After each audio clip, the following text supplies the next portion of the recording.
Perkenalkan, saya Siska Eka Fitria, dosen Prodi Manajemen Bisnis Teknologi dan Informasi, Fakultas Ekonomi dan Bisnis, Telkom University. Saya akan menjelaskan materi ajar aspek operasional dan manajemen. Capaian pembelajaran dari materi ini yaitu mahasiswa memahami dan merancang secara umum mengenai aspek operasional dan manajemen. Mari kita masuk ke materi ajar pada pertemuan ini. Aspek operasional mendeskripsikan secara ringkas bagaimana Anda menghasilkan atau menciptakan produk atau jasa, menjaga persediaan tetap ada, dan menyampaikan produk atau jasa Anda kepada konsumen. Pada aspek manajemen, mendeskripsikan tim yang akan membantu dalam menjalankan perusahaan, apa saja yang menjadi tugas mereka, dan struktur organisasi.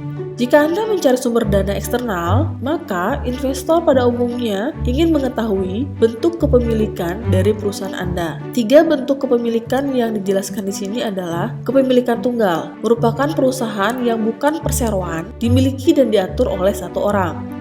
CV atau persekutuan komanditer adalah persekutuan firma yang memiliki satu atau beberapa orang sekutu komanditer.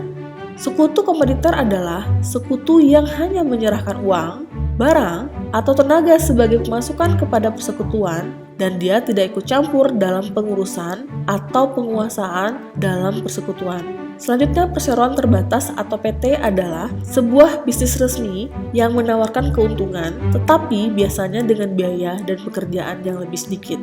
Untuk menjalankan perusahaan Anda, mungkin akan dibutuhkan tim manajemen. Untuk menunjukkan bahwa Anda mempunyai tim yang tepat untuk menyukseskan perusahaan Anda, deskripsikanlah pengalaman dan kualifikasi pendidikan manajemen level atas di perusahaan Anda, keberhasilan yang telah mereka capai di masa lalu, dan atribut berharga lainnya. Tips dalam membangun tim manajemen. Jika bisnis Anda baru, jangan mempekerjakan orang lebih dari yang dibutuhkan. Karena pendapatan Anda tidak pasti, lebih baik mulailah dengan sedikit karyawan, baik full time ataupun paruh waktu, dan menambahkan karyawan saat bisnis berkembang. Sebaliknya, pertimbangkan untuk menggunakan konsultan luar dan karyawan kontrak. Sekalipun pekerjaannya relatif penting, Anda dapat menggunakan orang luar untuk berbagai jenis tanggung jawab seperti penjualan, pemasaran, pembukuan, sumber daya manusia, dan teknologi. Saat pendapatan Anda meningkat, Anda dapat mempekerjakan karyawan tetap. Berikutnya, saya akan menjelaskan mengenai struktur organisasi. Deskripsi struktur organisasi perusahaan akan membantu dalam memahami sistem atau jaringan kerja dari tugas-tugas, pelaporan relationship, dan komunikasi yang menghubungkan pekerjaan individual dan kelompok. Pada penjelasan bagian struktur organisasi, sebaiknya juga deskripsikan pekerjaan masing-masing jabatan yang ada dalam struktur organisasi. Berikut adalah contoh struktur organisasi lini. Pada contoh ini, pemilik yang biasanya merangkap sebagai direktur membawahi 4 manajer, yaitu manajer operasional, manajer pemasaran, manajer keuangan, dan SDM. Berikutnya adalah contoh struktur organisasi yang sering digunakan pada perusahaan startup, di mana direktur dibantu oleh 2 manajer, yaitu operasional dan pemasaran, serta administrasi dan keuangan.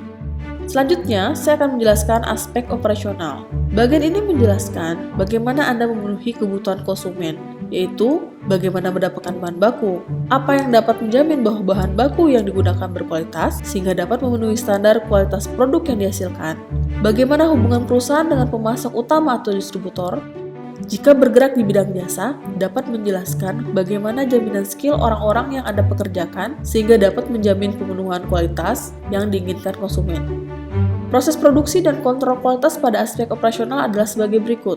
Jika membuat sebuah produk, maka prosesnya adalah cara membuat bahan mentah menjadi barang jadi yang baru. Jika bisnisnya adalah jasa, maka prosesnya bagaimana metode untuk merancang dan mengantar jasa pada konsumen.